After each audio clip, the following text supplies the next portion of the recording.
Mata hati dengan melihat kegoiban itu berbeda dengan melihat pada cakra mata ketiga. Makhluk itu mempunyai dimensi dan aura yang berbeda dengan kita. Di dalam alam semesta ada alam goib. Alam goib itu meliput di dalamnya. Banyak sekali kasus-kasus, jadi setelah dia melihat, kemudian dia melihat terus.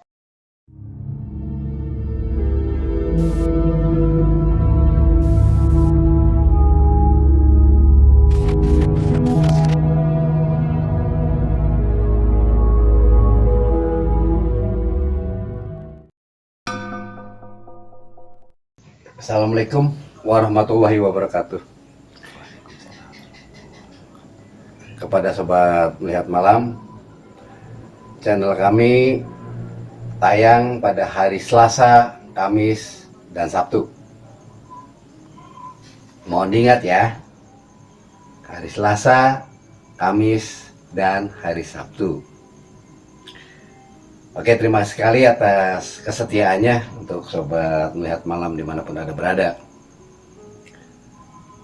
Hari ini, dalam kesempatan ini, Kang Idot akan memberikan sebuah keilmuan ataupun pengetahuan tentang kewaskitaan. Nah, mungkin bagi sobat-sobat yang belum memahami tentang kewaskitaan, mohon apabila ingin mengetahuinya dan mempelajarinya, tolong cermati, lihat sampai habis video ini, di mana Kang Idot akan menuturkan dan menjelaskan tentang kewaskitaan. Bukan begitu, Kang Idot? Ya. Oke, Kang Idot. Tampaknya Kang Idot agak cerah sekali ini. Tambah ganteng ya. Aduh, alhamdulillah nih. Untuk kewaskitaan sendiri yang akan dipaparkan untuk malam hari ini oleh Kang Idot. Silakan Kang Idot, waktu dan tempatnya. Assalamualaikum warahmatullahi wabarakatuh, para sobat melihat malam. Kali ini saya akan membawakan suatu materi yang berhubungan dengan pewaskitan.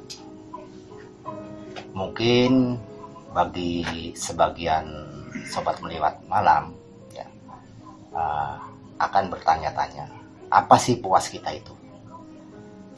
Sebetulnya pewaskita itu yaitu penglihatan batin. Mungkin pada prakteknya ada di setiap masyarakat lah. Mungkin di sahabat melihat malam juga mungkin ada yang pernah menyaksikan hal-hal makhluk gaib. Itulah yang disebut penglihatan batin atau istilahnya pewaskita. Pewaskita sebetulnya sudah menjadi bagian dari kehidupan manusia, karena dalam diri manusia sudah ada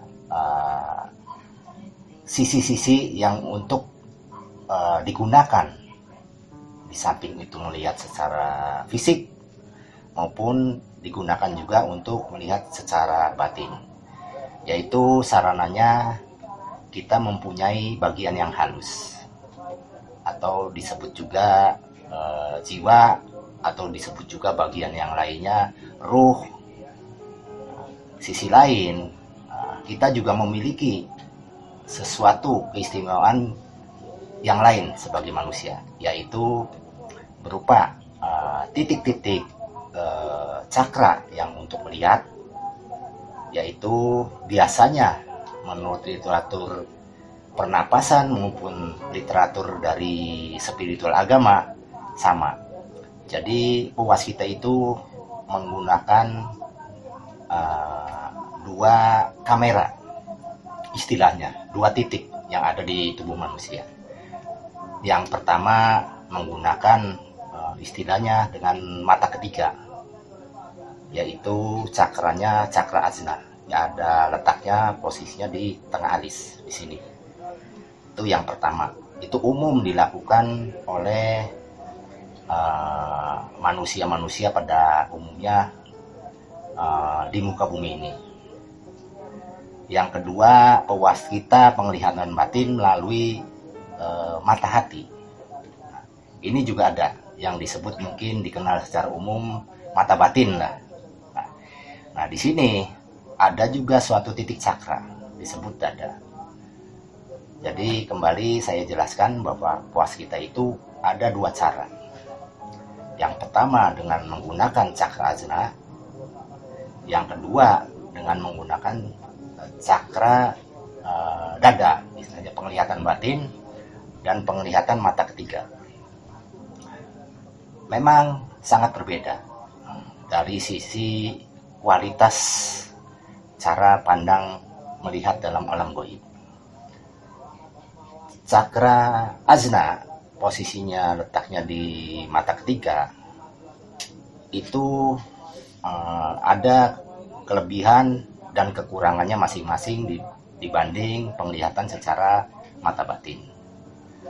Umumnya pada penglihatan cakra mata ketiga itu dia bisa melihat kapan saja yang dia inginkan.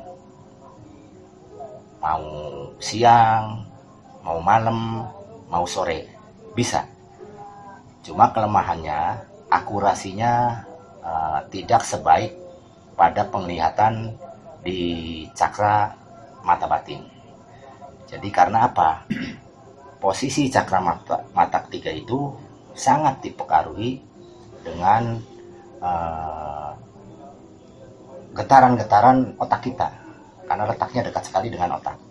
Jadi bisa jadi kebiasaan, ada sedikit prasangka, ada sedikit penglihatan yang istilahnya sih tersugesti. Nah, itu masuk bercampur dalam penglihatan mata ketiga.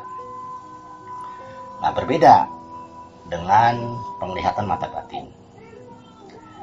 Kalau mata batin menggunakan cakra dada, istilahnya dia akurasinya itu sangat tepat sekali. Karena apa? Ini susah mengolahnya.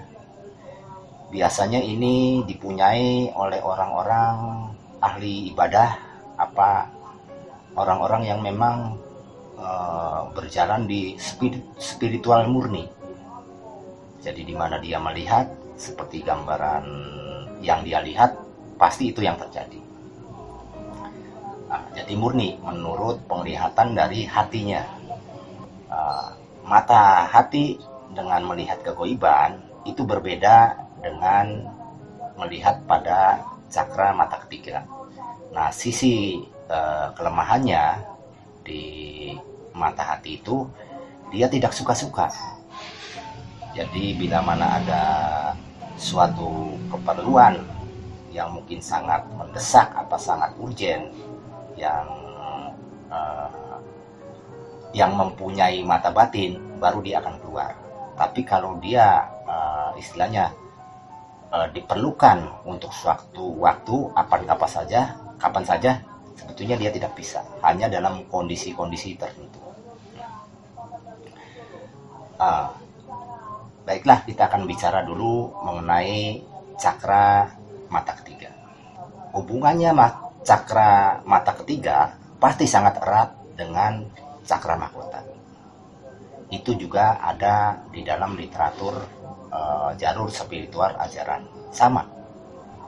Pernah kita lihat beberapa orang suci, siapapun, baik itu kenabian maupun orang-orang suci lainnya, itu ada semacam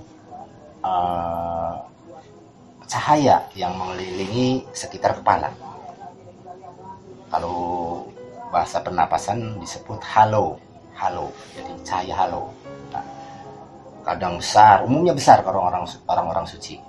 Nah, itu menyimpulkan bahwa dia memiliki cakra mahkota yang sangat besar.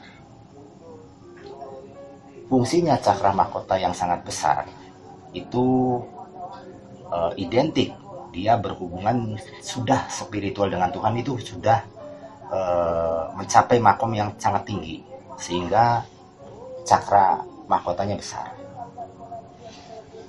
Di samping itu juga simbol besarnya cakra mahkota itu menyimpulkan bahwa akal pikiran dia sudah jernih.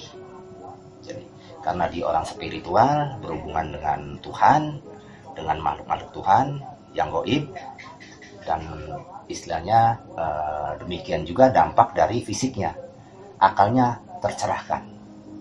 Jadi kalau istilah Indonesia sudah pencerahan akal. Jadi jelas dia sudah memahami baik itu kondisi-kondisi dunia maupun kondisi-kondisi spiritual. Jadi orang yang sempurna lah. Nah, apa hubungannya cakra mahkota dengan cakra asna? Itu sangat erat sekali. Karena di mana cakra asna itu berkembang, maka yang pertama itu untuk menyeimbanginya itu harus cakra mahkota.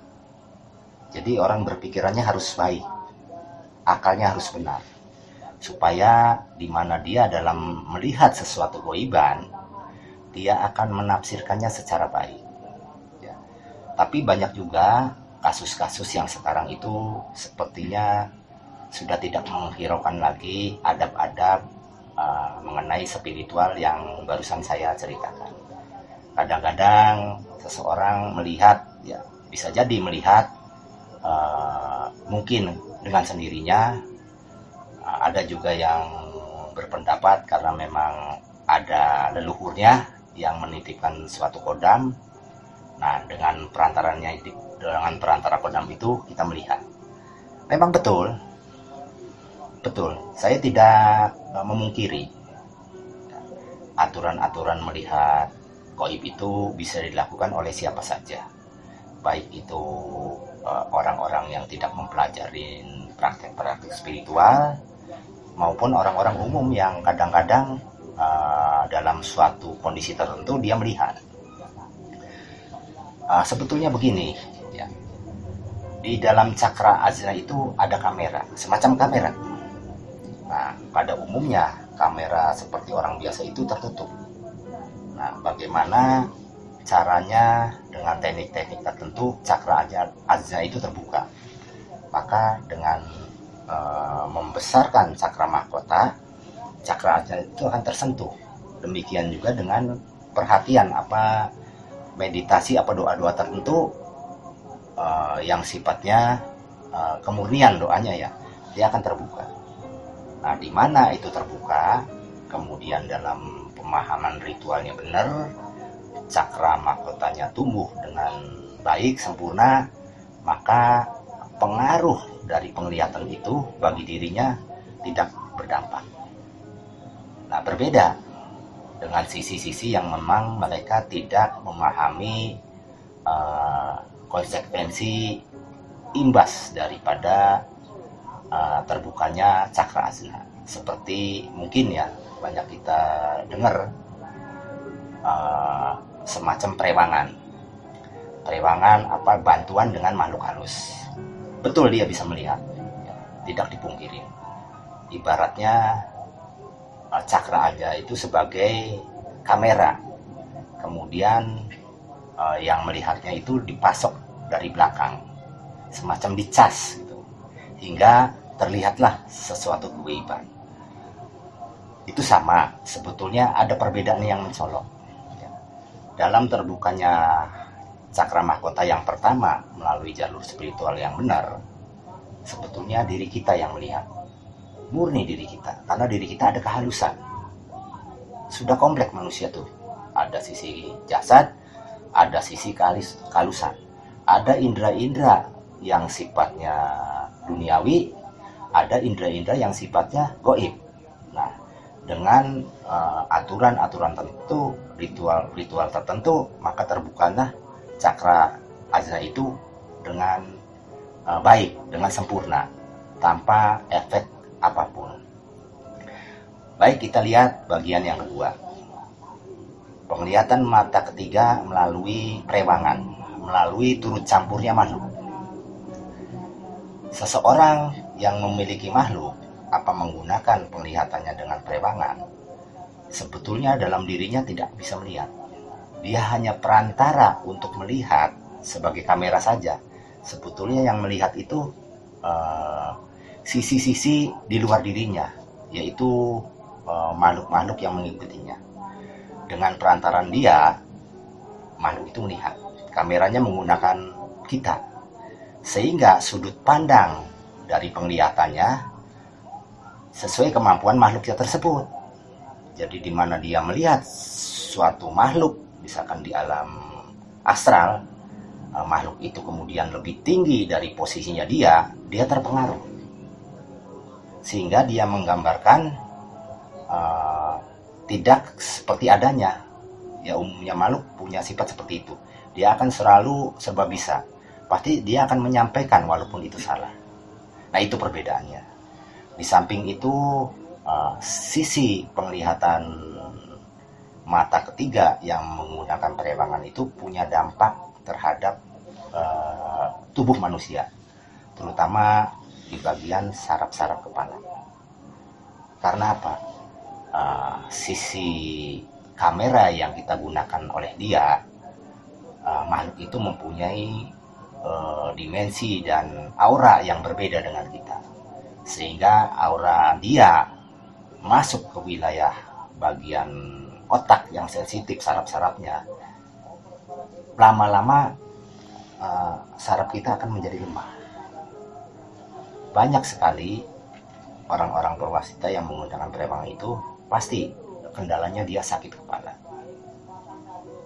Di teman-teman saya juga banyak seperti itu. Kadang dia sudah tidak mampu, akhirnya dia minum obat-obatan terus-menerus. Ya, itu penyebabnya memang tidak ada obatnya, karena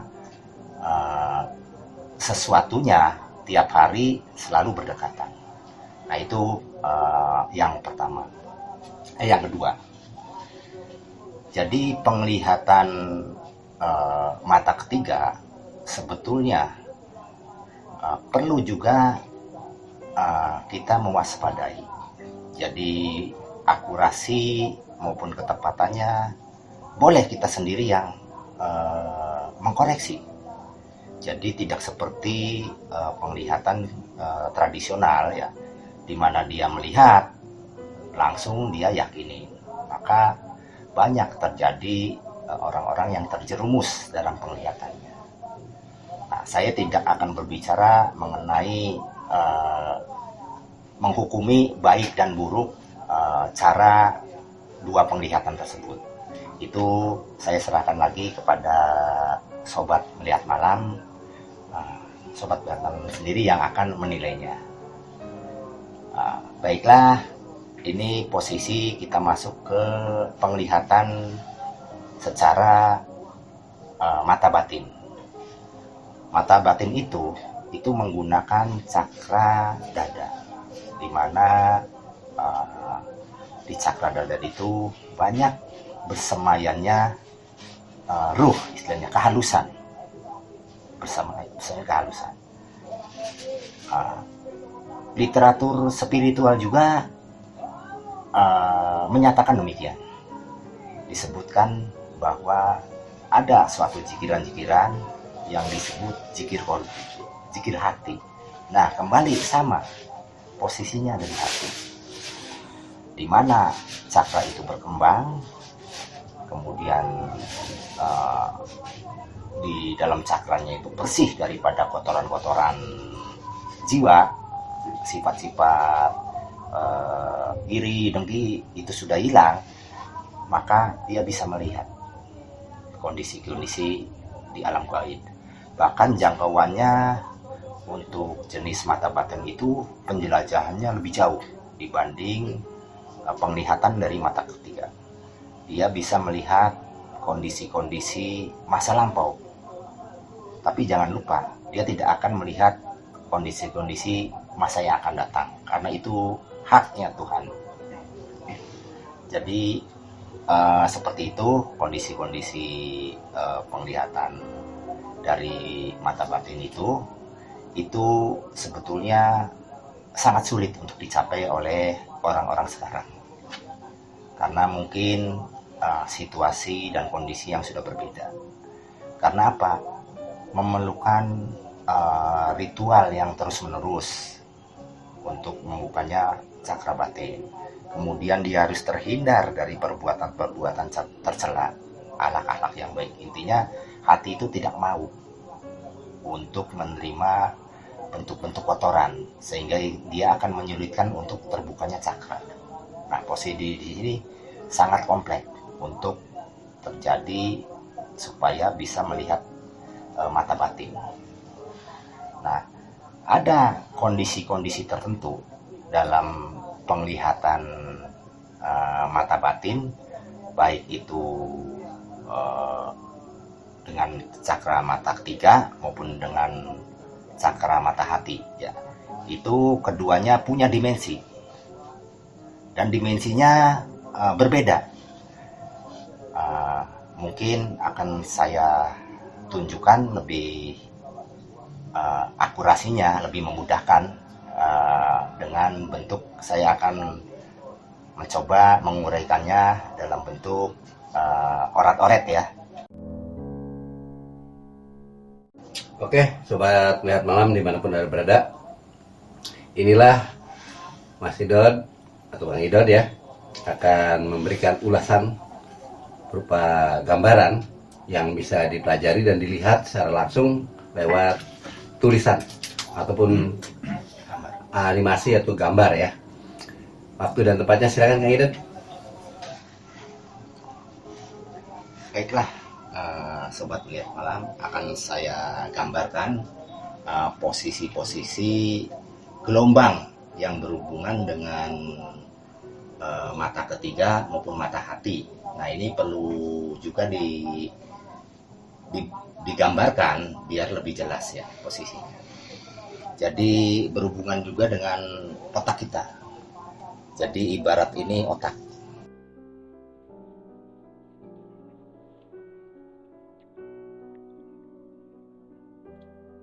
Nah, posisi otak yang standar, ya, gelombangnya seperti kita ini sedang berbicara, sedang ini dalam posisi standar, tidak sedang dalam melamun, tidak sedang dalam bermimpi, tidak sedang dalam tidur. Ini posisinya normal. Nah, ini gelombangnya di alam semesta. Jadi tidak berhubungan dengan gelombang-gelombang dimensi astral ya, dimensi goib, tidak. Jadi mungkin gelombangnya karena rapi, dia teratur seperti ini. Nah, ini dalam kondisi normal. Di mana orang kemudian masuk ke wilayah penglihatan batin, dia akan masuk ke wilayah alpha. Nah, di sini, ini alpha. Gelombangnya agak melambat. Agak melambat. Seperti ini, kurang lebih lah. Jadi lebih halus ini gelombangnya. Posisi alpha ini dalam kondisi orang melamun, ya. Kemudian orang yang kesadarannya di luar kesadaran umum, stres apa, itu posisinya di sini. Ini akan berhubungan juga dengan posisi penglihatan mata ketiga.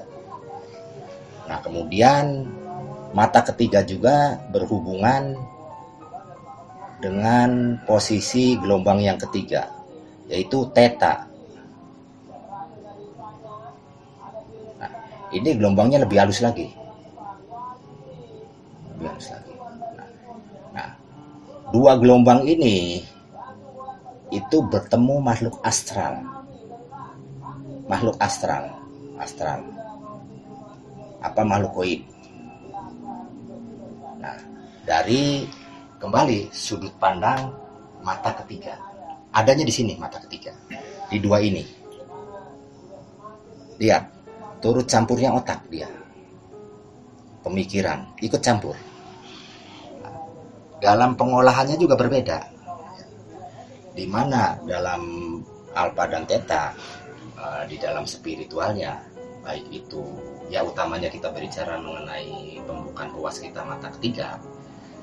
Jadi posisi orangnya belum mencapai transenden. disebut transenden tuh hilang rasa duniawi, hilang rasa tubuh. Jadi pada saat kita duduk apa meditasi itu sudah tidak merasakan bentuk apa-apa dari tubuh. Nah, belum, di sini tidak ada, masih merasakan. Entah separuh, entah seperempat, masih ada. Nah, yang keempat disebut di sini delta. Nah, delta ini lebih halus sekali, Nah, bentuknya lebih halus sekali. Nah, inilah posisi yang disebut penglihatan mata batin. Jadi mata batin ada di sini, mata ketiga ada di sini, getaran frekuensinya. Nah, di sini dalam kondisi-kondisi pencapaiannya orang spiritual untuk mencapai posisi mata batin itu sudah mencapai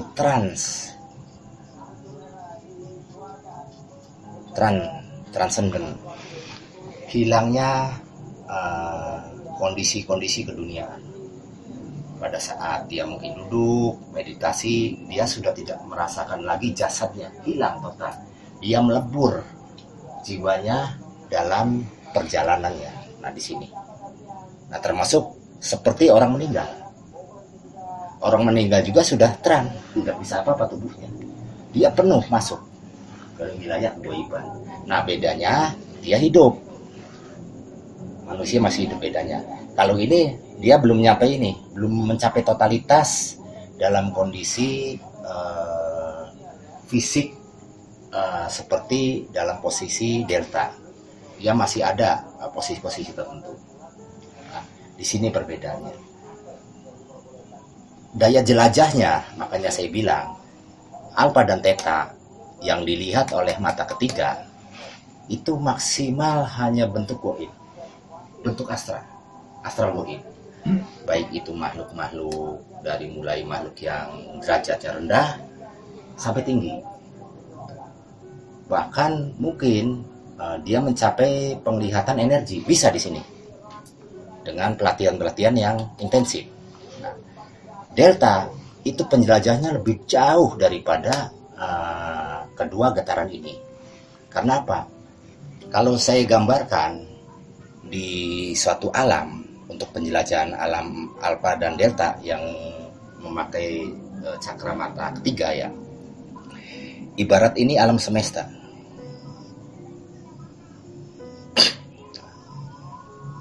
Ini alam semesta. Nah, disinilah bintang-bintang, meteor nih, ada semua. Bumi di sini. Nah, di dalam alam semesta ada alam goib. Alam goib itu meliput di dalamnya. Tempatnya di semesta. Ini yang kadang tidak dipahami. Jadi di dalamnya alam semesta itu ada alam jasad, alam dunia, ada alam goib. Nah, goibnya goib jin. Jadi alam jin itu adanya di semesta. Nah, ini batas wilayah penjelajahan alfa dan delta. Nah, ini alatnya yaitu mata ketiga. Mata ketiga. Nah, bagaimana posisi delta? Mata batin. Ya. Mata batin itu ada alam lagi di sini. Jadi alam kegoiban tersendiri. Nah, ini bisa menjelajah dari wilayah dunia, dia menjelajah masuk ke wilayah alam ini. Nah, itu ke perbedaannya antara penglihatan ketiga dengan transenden. Makanya diperlukanlah suatu cakra mahkota. Menyimpulkan cakra mahkota itu suatu spiritual. Nah, saya akan menggambarkan posisinya cakra mahkota. Nah, ini kepala orang, taruhlah.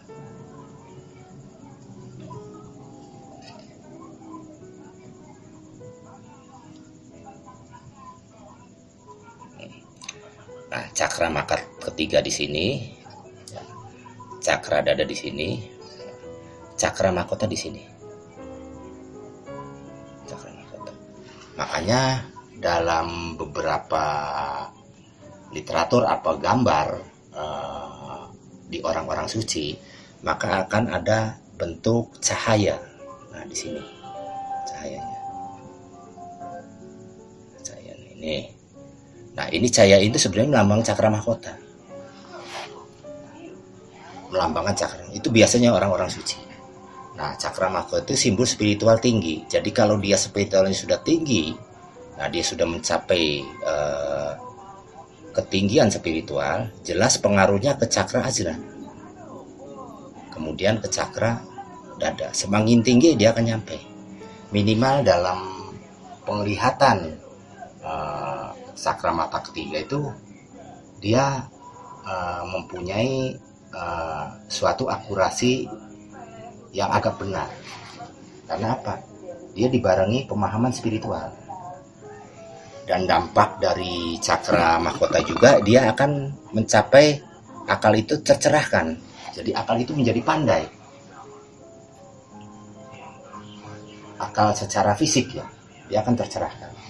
Jadi di mana dia melihat dalam posisi alfa deta, itu akal akan menyaring. Ini betul enggak? Apakah ini suatu tipuan? Seperti dalam beberapa video, banyak orang-orang tertipu karena bisikan apa penglihatan. Nah, sebetulnya dia tidak nyampe dalam cakra mahkota, cakra mata ketiga. Kenapa? Karena pada saat dia ritual mencapai suatu titik tertentu dengan istilahnya seperti orang termenung lah, terus menerus getaran otak itu mencapai ke sini, ke alfa dan theta. Maka dia bertemulah dengan makhluk astral. Maka disitulah banyak informasi. Jadi ada kalanya orang melihat itu bukannya cakra mata ketiga, bukan. Tapi dia mengikuti getaran otak yang sudah dalam kondisi alfa dan theta. Dia getarannya sudah bertemu dengan getaran-getaran makhluk halus. Ini mungkin cukup ya, saya gambarkan seperti itu kurang lebih. Baik, saya akan melanjutkan lagi.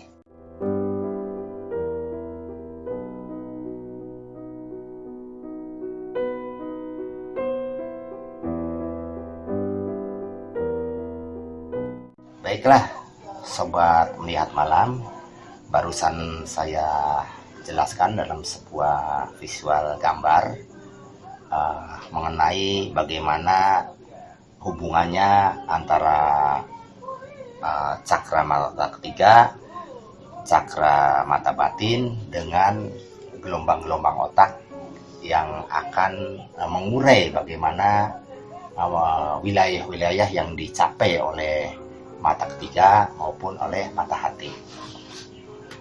Nah, ada satu pertanyaan buat Kang Idot ya. Dalam kacamata bentuk perewangan, untuk bentuk penglihatan dengan mata ketiga, itu dalam menembus istilahnya alam astral, ini kadang-kadang ada satu bentuk energi ya, itu yang lebih akurat nih yang mana gitu. Sedangkan yang saya tahu dalam bentuk-bentuk energi ini, kalau ada sesuatu yang yang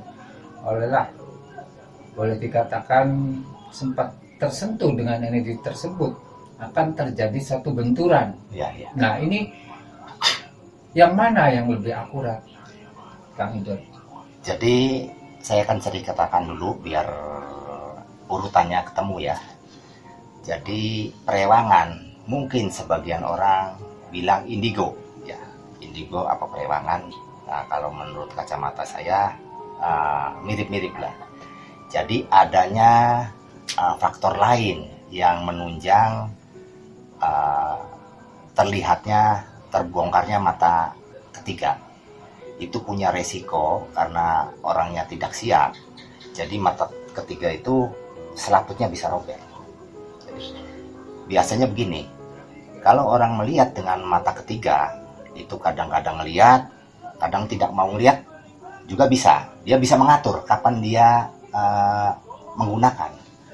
Tapi karena ini dipasok oleh sesuatu yang mungkin kekuatannya di luar dia, kemampuan daya lihatnya, daya jelajahnya, sehingga cakra yang ada di dia itu robek. Banyak sekali kasus-kasus, jadi setelah dia melihat, kemudian dia melihat terus di WC, di tempat-tempat mana, padahal dia tidak mau melihat. Akhirnya itu robeklah selaput. Nah, mengenai hubungan itu dengan tadi, hubungannya dengan energi yang istilahnya dianggapnya itu terjadi benturan ya, benturan istilahnya. Sebetulnya sih begini, ya. Pertama, kalau energi itu berbenturan dengan makhluk, sebetulnya energi itu sudah dikemas dulu oleh manusia. Jadi, kalau energi itu sifatnya masih alam, ya itu tidak masalah bagi dia. Cuma dia susah untuk mencapai atau untuk mendapatkannya. Tapi kalau energi itu sudah masuk ke dalam diri manusia, kemudian energi itu diolah oleh manusia, diolah sedemikian rupa, nah keluarnya itu akan berbenturan. Karena manusia punya nilai-nilai positif, getaran-getaran positif bertemu dengan getaran-getaran negatif gitu, terjadi gitu. Jadi kalau awalnya tidak, masih alam. Nah, mengenai daya jelajah penglihatan mata ketiga, baik itu mampu menembus cahaya-cahaya pun itu tergantung kualitas makhluknya.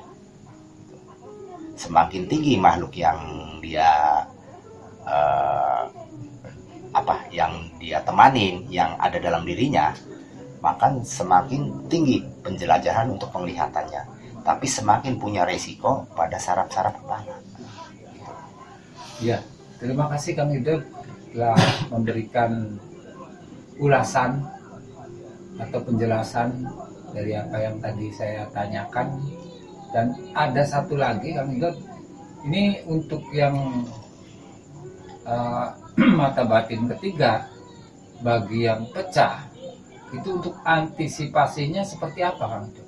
Jadi itulah untuk sebagian orang yang kemudian dia dapat melihat dengan secara alami, apalah istilahnya ya, secara alami atau secara dengan dorongan perewangan, itu punya resiko untuk robeknya cakra mata ketiga.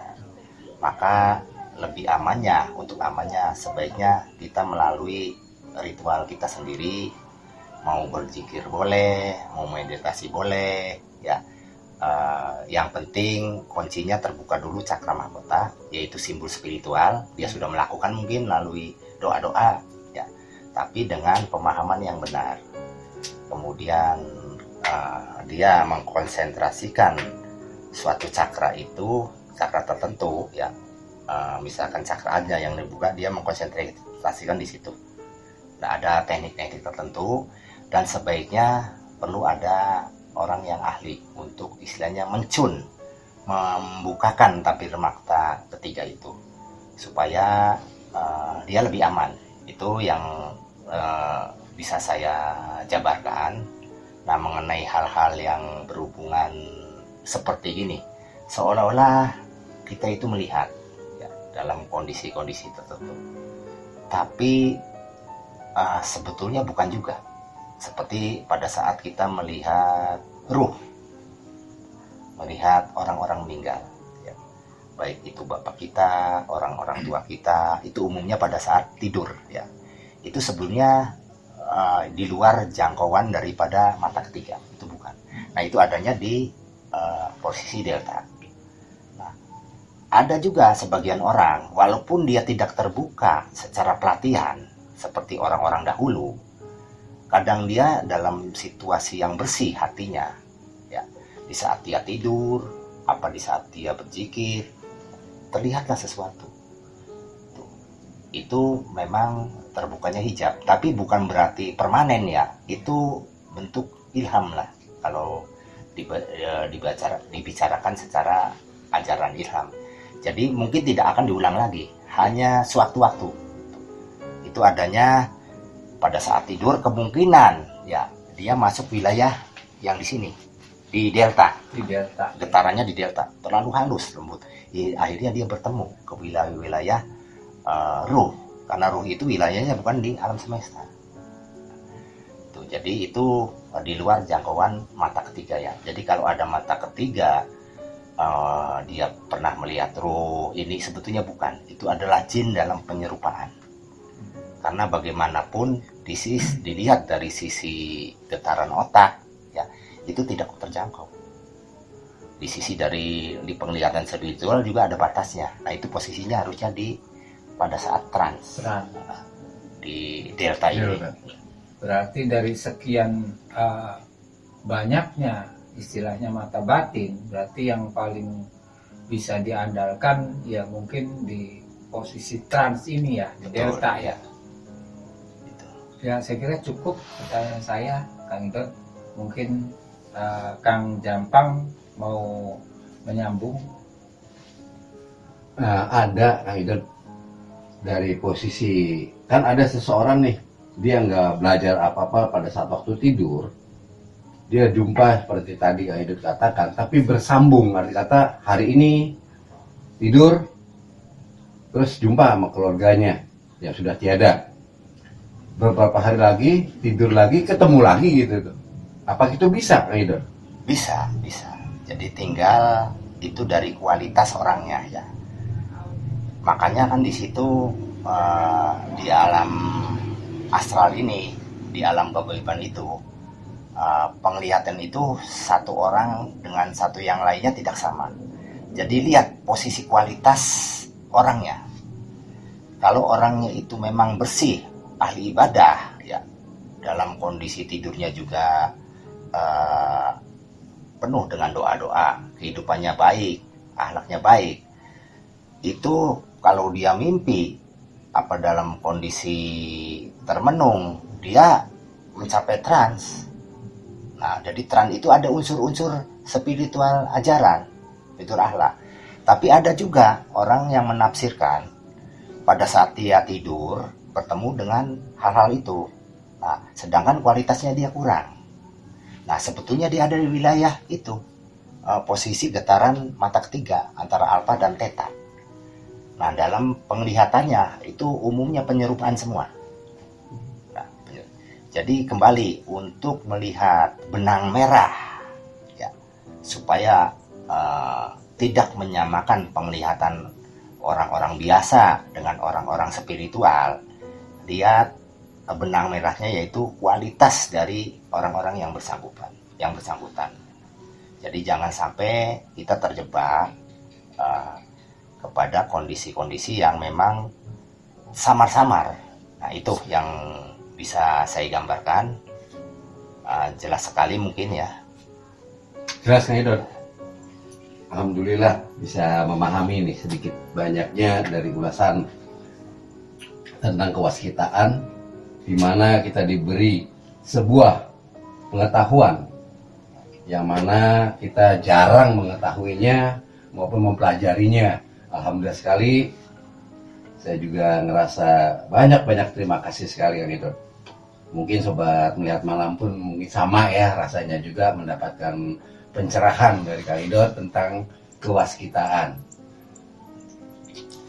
Boleh saya sampaikan sedikit ya mengenai aturan yang lebih detail ya mengenai pewaskitan itu. Sebetulnya gini, pewaskitaan itu baik itu cakra mata ketiga maupun mata hati, yang seharusnya ya, sesuai dengan aturan itu harus sudah mencapai kesadaran akal.